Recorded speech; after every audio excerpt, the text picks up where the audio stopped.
बेटा आप सबसे पहले क्लास नोट, ठीक है, अगर तू सिंसियर तरीके से पढ़ रहा है ना तो तू खुद इस बात को रियलाइज करेगा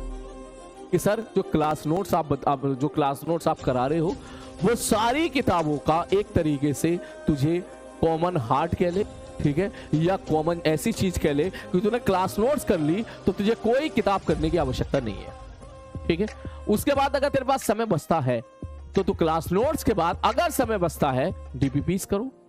एचसीबी करो, जो होमवर्क मैं देता हूं एचसीबी तो करनी है, इतना आपको कंपलसरी है ही है, क्लास नोट्स, डीपीपीस और एचसीबी।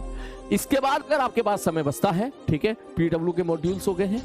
सिंगेज हो गई है, फिजिक्स गैलेक्सी हो गई है, ठीक, जितनी भी ऐसी किताबें मार्केट में हैं आपके पास समय बचता है तो आप लगाओ, बिंदास लगाओ। या आप में काफी बच्चे ऐसे हैं जो अपनी ऑफलाइन क्लासेस में पढ़ रहे हैं, तो अपनी ऑफलाइन क्लासेस में पढ़ रहे हैं तो अपनी ऑफलाइन क्लासेस की शीट्स वगैरह लगाओ। जब तुम वो शीट लगाओगे तभी तो तुम्हें पता चलेगा कि भाई इसे पढ़ने का फायदा क्या, ठीक है। ठीक, तो आप उन सब, क्योंकि मुझे पता है कि सारी कोचिंग इंस्टीट्यूट में 70% मटेरियल सेम है, 70% क्वेश्चंस आपको सेम मिलेंगे, और मैं चाहता हूं कि वो क्वेश्चंस आप जेईई एडवांस देने से पहले कम से कम 5-5, 3-6 बार कम से कम लगा लो। इतना तुमने लगा दिया फिर कोई ताकत नहीं रोक सकती तेरा सिलेक्शन लेने से यार, फिर तेरा सिलेक्शन यूं होगा, घूमते हुए यूं होगा, ठीक है। बस ये समझो कि यहां पर जो है हमारे लिए जो इंपॉर्टेंट है वो है क्लास के कंसेप्ट को समझना, क्लास में कराए हुए क्वेश्चंस को करना। अब तुम बोलोगे सर पीवाईक्यूज, देख पीवाईक्यूज जेईई एडवांस के पीवाईक्यूज तो मैं कराऊंगा क्लास में, तो उसकी टेंशन हटा दे। बच्चे जेईई मेंस के पीवाईक्यूज,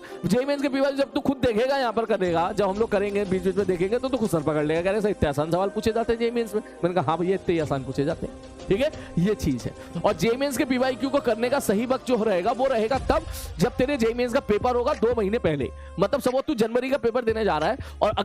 सितंबर अक्टूबर में तेरा सिलेबस खत्म हो गया, नवंबर दिसंबर बचा होगा, तब तू जेईई मेंस के पीवाईक्यूज लगाएगा भर भर के, क्योंकि तुझे ताजे ताजे याद रहेंगे कि ऐसे क्वेश्चन रिपीटेडली पूछे जा रहे हैं, इनकी प्रैक्टिस और करो, ऐसे क्वेश्चन और रिपीटेडली पूछे जा रहे हैं, इनकी प्रैक्टिस और करो, ताजा ताजा याद रहेगा, इसलिए तू वहां पे फोड़ के आएगा, ठीक है, ये चीज है।